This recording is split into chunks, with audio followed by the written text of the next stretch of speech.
Art, culture, literature, अदब, तहजीब, तमद्दुन, ये वो चीज़ें हैं जो कि किसी भी कौम को ज़िंदा रखते हैं और होनी चाहिए बिल्कुल होनी चाहिए। और हमारे यहाँ पर एक शख्स ने इसका बेड़ा उठाया हुआ है कि हमारे मुल्क में आर्ट को, कल्चर को, उर्दू को ज़िंदा रखा जाए।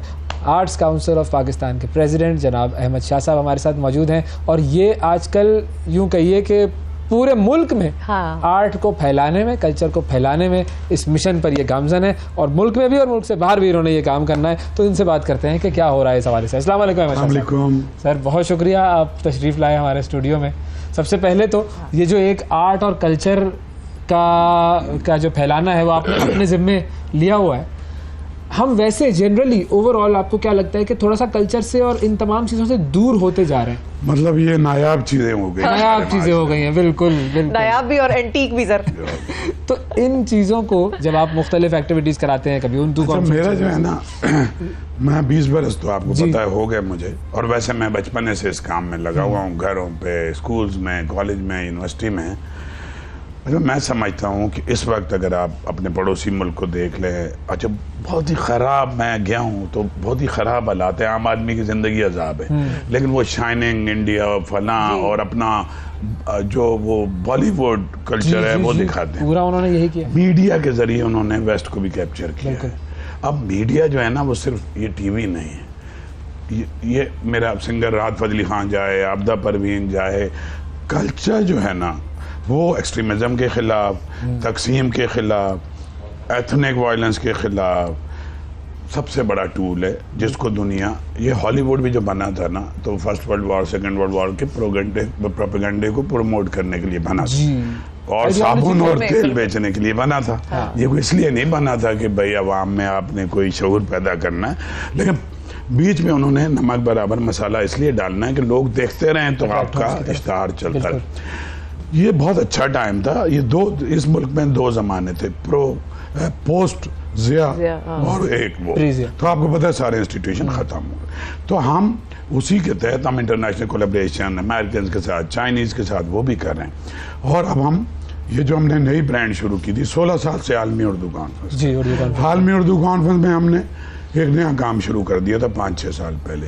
पाकिस्तान की जितनी बड़ी ज़बानें हैं सबको इसका हिस्सा बना दिया था। पाकिस्तान कौमी ज़बान, बिल्कुल सही, सिंधी, पश्तो, बलोची, सराइकी, उसकी वजह कि कोई फोरम नहीं था जो पाकिस्तान के लोगों को, जर्मनों की तरह हम एक ज़बान नहीं बोलते, फ्रेंच की तरह हम एक ज़बान नहीं बोलते, चाइनीज़ में भी 2 ज़बानें हैं लेकिन चलो एक कर लेते।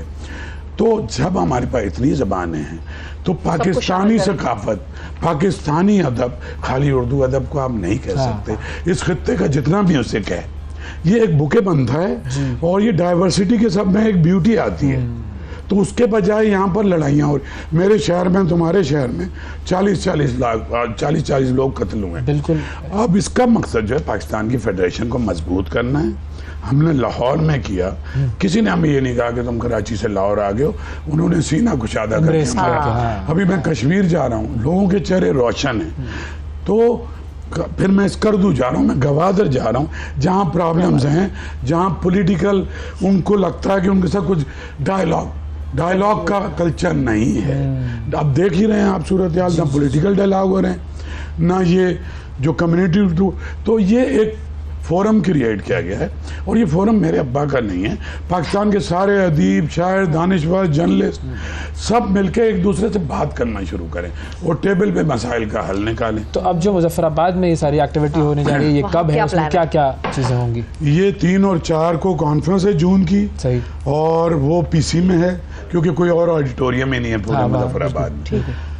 और हमारा जो कॉन्सर्ट है वो फिर स्टेडियम में है, मतलब सिविल सेक्रेटेरिएट का ग्राउंड है, उसके अंदर 15-20 हज़ार का है। उसमें भी हमने सिर्फ रोना इसलिए नहीं किया कि कश्मीर का हज़ारों साल पुरानी तहजीब है, तो हमने उनके हेरिटेज पे सेशन रखा है, टूरिज्म पे रखा है, कश्मीर की 4 बड़ी ज़बानें उस पर रखा है, कश्मीर के मज़ामती अदब पे रखा है। वो सारे लोग एक कश्मीरी, अल्लामा इकबाल, सादत हसन मंटो, कृष्ण चंद्र, ये सारे कश्मीरी थे। तो जो कश्मीर के लोग जो उर्दू अदब में जो उनका मुकाम है वो रखा है। फिर ये 35 और 370 पे हमने सेशन रखा है, ये इंडिया में जो कोई सूरत हाल है उस पर भी रखा है। तो अब शुरा कौन कौन है जो यहाँ पे मुजफ्फराबाद में पार्टिसिपेट करेंगे? शुरा अगर मैं आपको आपके कबीले के बताऊं तो हामिद मीर है, सोहेल वड़ाइच है, आसमा शिराजी है, मजहर अब्बास है, वसतुल्लाह खान है, और उसके अलावा ये इफ्तिखार आरिफ, किशवर नाइक, सारे अदीब, सारे शायर, ये सारे लोग भी हैं, और सोहेल अजीजी भी हैं, और मुस्तनसर हुसैन तारड़ साहब भी हैं। तो बहुत सारे लोग हैं सही। और कुछ 150 लोग। फिर हमने कोशिश की कि 4 डिवीज़न जो आज़ाद कश्मीर के जितने शायर, अदीब, स्कॉलर हैं उनको हमने 50% से ज़्यादा उनकी पार्टिसिपेशन, कश्मीर की औरत के सफर पे सेशन रखा हुआ है। अच्छा, हाँ, हर चीज पे हमने सेशन रखा। अच्छा, अब फिर ये जो प्लान है आपका, ये आगे कहाँ जा रहा है? क्योंकि इंटरनेशनली भी आप फिर ये सिलसिला लेकर स्कर्दू जा रहा है और हम वहाँ भी करना चाहते हैं, क्योंकि और उसके अलावा फिर वेदर की वजह से रुक गए, हम गवादर जा रहे हैं। और कल वो हमारा एक दोस्त अली नकवी जो बेचारा मुल्तान लिटरेचर फेस्टिवल करता है छोटा सा, तो पिछले लाहौर भी आ गया था, अभी मुजफ्फराबाद भी आ रहा है मुझे कायल करने के लिए। अच्छा। मुल्तान में ज़रूर करूँगा कि उनका एक बहुत बड़ा सराइकी, उनकी ज़बान बहुत बड़ी है, उनकी पोइट्री है, उनका म्यूज़िक है, वो भी करूँगा। फिर सिंध के 5 डिविजनल हेडक्वार्टर में 2-2 दिन के। अब मेरा इलाका रह गया सर। नहीं, पेशावर में भी कर रहा हूँ, एबटाबाद क्या बात है, लेकिन भाई इन लोगों को है कि भाई आप हमारी मोनूमेंट जलाएंगे यार, एक लिमिट होती है ना वैसे। यार मुझे बाज़ औक़ात लगता है कि जो काम, मैं अकेला थोड़ी हूँ, ये सब तो तुम सब मेरे साथ शामिल हो, तो ये जो काम हम सब मिलके कर रहे हैं, इसकी फेडरेशन को मजबूत करें। कायदे आज़म का जो एक वो था उसके तहत 11 अगस्त 1947 के तहत, और उसके बाद अचानक एक आदमी अपनी पर्सनल गेन के लिए अपनी ईगो में, अपनी स्टूपिडिटी से आपके टोटली नेशनल उसके ऊपर हिट करता है। जो काम मोदी नहीं कर सकता था वो आपने करके दे दिया। अच्छा, एक तो ये मुश्किल होती है कि हमारे यहाँ पे लॉ एंड ऑर्डर की सिचुएशन, जैसे कराची की बात की कि क्या क्या होता रहा है, लेकिन उसमें आप करवाते रहे। अब भी जो आप करवा रहे हैं ये सारा सिलसिला, इसके अंदर चैलेंजेस भी बहुत होंगे। अब मसला ये है ना कि कोई और रास्ता नहीं है। आपको पता है वॉर जोन में भी साफ ही जाता है और वो लगाता है, हाँ, और उसकी ट्रेनिंग होती है, तो कवर तो करता है। मैं समझता हूँ कि जैसे मोर्चे पे जो सिपाही लड़ रहा है उससे कम इम्पोर्टेंट काम नहीं है ये, जो कल्चरल कोलैबोरेशन है। क्योंकि देखिए, जिस कौम की तहजीब और सकाफत ख़त्म हो जाती है ना, उसकी आइडेंटिटी ख़त्म हो जाती है, और जिस दिन आपकी आइडेंटिटी ख़त्म हो गई तो एक बाउंड्रीज के साथ आप रह नहीं सकते। बिल्कुल। तो उसके लिए बहुत ज़रूरी है। अच्छा, हमारे यहाँ इसको समझा जाता है यार ये कोई अयाशी का काम है, यार लिटरेचर की क्या ज़रूरत है, ये तो यार इसकी क्या ज़रूरत है।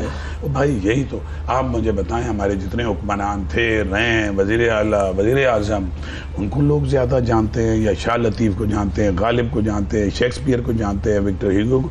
तो माशरे में बाद में आपका फ़िलासफ़र रह जाता है, आपका अदीब रह जाता है, ये नहीं रहते।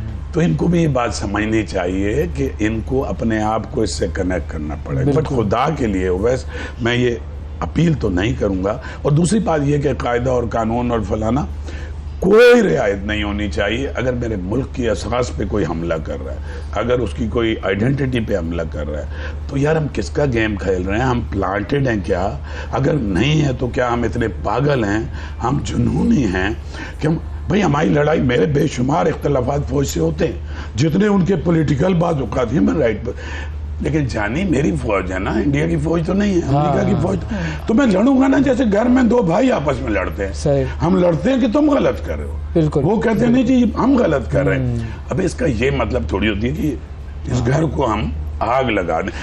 ये टॉलरेट किसी को भी नहीं करना चाहिए, और ये एक फिनोमेना और कल्ट होता है। दिस इज टेम्परेरी, ये मैं आपको बता दूं। हाँ, इंटरनेशनली कहाँ लेकर जा रहे हैं आप? अभी मैं ह्यूस्टन जा रहा हूँ, वहाँ पर 24 जून को एक कॉन्फ्रेंस है, आलमी उर्दू कॉन्फ्रेंस। तो हमारे ऊपर तो सिंध हाई कोर्ट ने पाबंदी लगा दी है कि सिंध सरकार का कोई पैसा हम सिंध के बाहर नहीं खर्च कर सकते। अच्छा। तो उससे मुझे और ज़्यादा ये हुआ है कि हमें करना चाहिए। मैं अपने दोस्तों से और डोनेशन से और स्पॉन्सरशिप से ये सारा काम कर रहा हूँ, कश्मीर या इस कर दूँ। फिलहाल अमेरिका जा रहा हूँ, तो वहाँ जो हमारे दोस्त हैं जो पाकिस्तान से मोहब्बत करते हैं, उन्होंने कहा तुम पे पाबंदी है, तो सारा खर्चा वो कर रहे हैं। मेरी टिकट भी उन्होंने भेज दी और मैं एज अ चीफ गेस्ट उसको ओपन करूँगा।